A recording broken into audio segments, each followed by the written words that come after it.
Hi guys, and welcome to a new series on the Coastal Grandmother that I will be doing on here for the next 2 weeks. So make sure you stick around if you like this aesthetic, if you're looking for some fashion inspo, or you're not sure where to shop or what to shop to achieve that Coastal Grandmother vibe.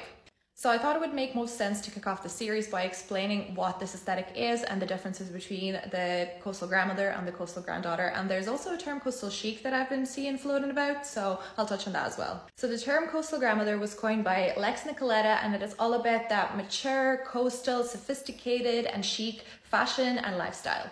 In terms of fashion, this aesthetic is all about comfort, that effortless vibe, just like you can see over here, but it's still very chic and put together.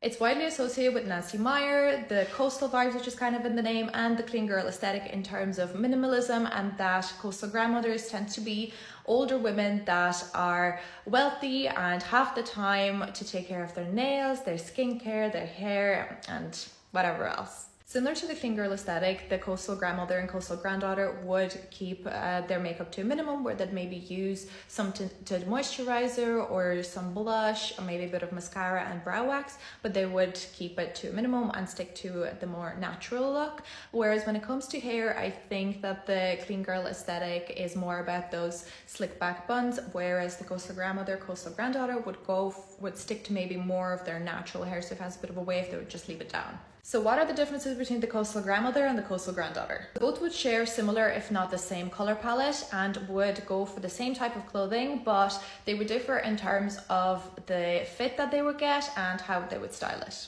In my opinion, when it comes to aesthetics, a lot is left to self-interpretation. So my interpretation of the coastal granddaughter vibe is that it is just a more youthful version of the coastal grandmother, and that they do share the same color palette and the same vibe. However, the coastal granddaughter is just a little bit more laid back, prefers more relaxed and oversized fits, whereas the coastal grandmother would opt for something a little bit more tailored and classy.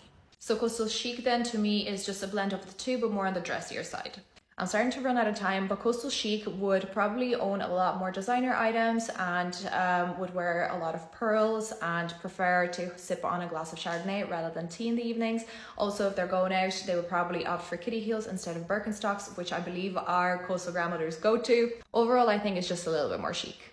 I really hope you enjoyed this video. Make sure to let me know in the comments whether you're coastal grandmother, granddaughter, or coastal chic, and like and follow for more.